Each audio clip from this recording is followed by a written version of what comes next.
자, 자연수 n에 대해서 n제곱 플러스 n 그리고 플러스 17이 어떤 자연수 m의 제곱이 될 때 m과 n의 고백값이 어떻게 되느냐라는 문제입니다. 자, 식을 세워보면요.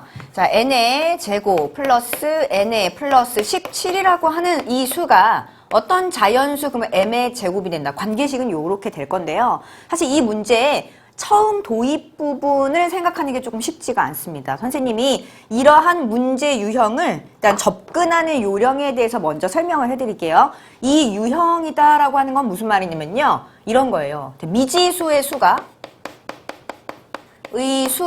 주어진 식의 수, 관계식의 수보다 큰 유형을 의미를 합니다. 그러니까 지금 여기서는 관계식은 한 개밖에 없는데요. 근데 미지수는 n하고 m하고 두 개가 있는 거거든요. 자, 그럼 이러한 유형을 우리가 어떻게 접근을 하느냐. 여러분은 머릿속에서 가지가 두 가지가 나가면 돼요. 뭐냐면 그 미지수의 조건을 두 가지로 나누어서 그 미지수의 조건이 정수, 자연수 조건인지 자연수 조건인지 아니면 미지수의 조건이 실수 조건인지를 먼저 파악을 하십니다. 알겠죠?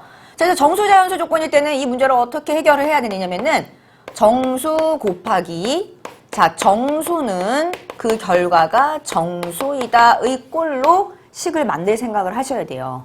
여기 자연수 곱하기 자연수는 자연수가 되는 이런 꼴을 만들려고 노력을 하셔야 돼요. 자, 그 다음 실수 조건에 이렇게 미지수의 수가 식의 수보다 많은 그런 어떤 방정식을 풀이를 할 때는요. 그때는 이런 걸 생각하는 겁니다. 자, 실수의 제곱.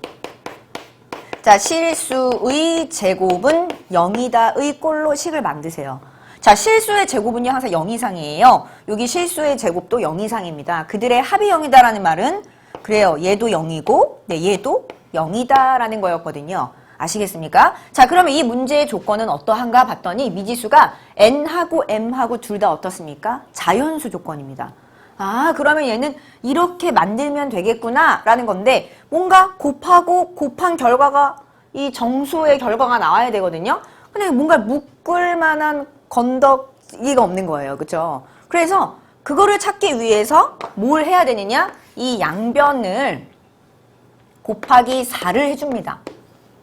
이게 조금 어려운 생각이었었던 거예요. 근데 이 곱하기 4를 해주면 좋은 게 뭐냐면 자, 4n의 제곱이 되고 플러스 4n이 되고 여기 68이에요. 여기는 4의 m의 제곱이 돼요. 여러분 사실 27이라는 숫자가 별로 그렇게 마음에 들지 않죠. 그런데 굉장히 고마운 숫자가 됩니다. 알겠죠? 이렇게 만들고 나서 이 4m 제곱을 왼쪽으로 넘겨볼 거예요.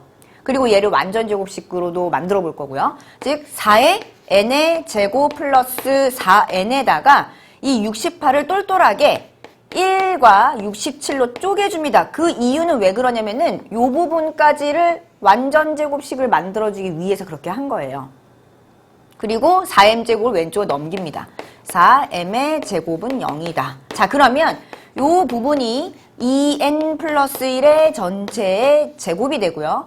얘는 또 스스로 2m이라고 하는 자연수의 전체 제곱이 되잖아요. 이 67을 오른쪽으로 넘겨서 마이너스 67 이렇게 만들어주는 거예요. 자, 그러면은 이렇게 하고 나니까 내가 뭘 만들 수 있게 된 거예요? 정수 곱하기 정수의 뭔가 고백꼴을 만들 수 있는 거예요. 왜냐면 제곱 빼기 제곱 합차가 만들어졌거든요. 그래서 얘하고 얘하고 한 번 더하고 2n 플러스 1이랑 2m을 한 번 더 해주고 2n 플러스 1에서 2m을 한 번 빼주고 해서 그 결과가 마이너스 67이 된 것이다. 그래서 왜 4배를 했는지 여러분 아시겠습니까? 물론 이 상태에서도요. n제곱 플러스 n 하고 나서 선생님 완전 제곱식 만들면 되잖아요. 만들 수는 있어요. 왜냐하면 n제곱 플러스 n에다가 n의 개수가 1이었기 때문에 이것의 절반의 제곱 4분의 1이 있으면 되는데 이 17을 4분의 1과 무언가의 곱으로 쪼개보고 나니까 분수가 만들어지기 때문에 정수 곱하기 정수는 이 결과가 정수가 나오기가 힘들다라는 거죠. 그래서 여기 이 n제곱과 n의 비가 1대 1임에도 불구하고 완전 제곱식이 될 수 있으려면 몇 배를 해주는 게 적절하다? 곱하기 4를 해줬을 때 4n제곱 플러스 4n이 만들어지면 1이 있으면 완전 제곱식이 되더라 라는 취지에서 이 곱하기 4가 있었던 겁니다. 아시겠죠? 자, 그래서 자연수죠. 얘는 왜냐면 자연수의 2배에다가 1 더해주고 이렇게 된 거니까 자연수. 그리고 얘는 정수예요. 왜냐면 자연수에서 자연수 좀 빼고 있으니까 빠지는 녀석이 컸다라면 음수가 뜰 수 있거든요. 얘는 분명히 음수일 겁니다. 왜? 결과가 음수이니까요. 됐습니까? 그래서 얘와 얘를 곱한 것이 마이너스 67이다. 자, 근데 이 67이라고 하는 숫자가 소수입니다. 그죠? 소수죠. 비율이 좋죠. 그러면 얘는 67과 1로밖에 안 쪼개져요. 그리고 어딘가에 지금 마이너스를 어느 한 녀석이 갖고 갈 텐데, 자, 얘는 지금 보니까요, n도 자연수, m도 자연수였기 때문에 가장 작은 자연수가 1씩만 들어가도 얘는 5 이상의 자연수가 됩니다. 그러니 얘가 뭐가 될 수밖에 없겠어요? 67이 될 수밖에 없고요. 요 녀석이 음의 정수 마이너스 1이 될 수밖에 없다는 걸 알 수 있어요. 됐습니까? 자, 그래서 그 m과 n의 그 조합이 다 만들어진 거예요. 즉, 2n에 플러스 2m 플러스 1이 67이기 때문에 얘는 66 해주면 되겠고요. 자, 그리고 2n에다가 마이너스 2m 됐고 1을 넘겨주게 되면 네, 마이너스 이렇게 문자 두 개의 연립 방정식을 해결하면 되겠습니다.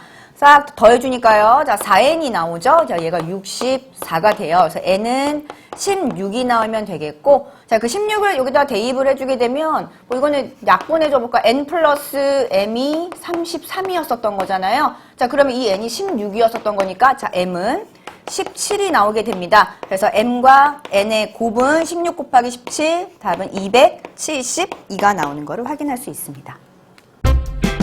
수학 시간이 지루했던 내가 즐거워졌다.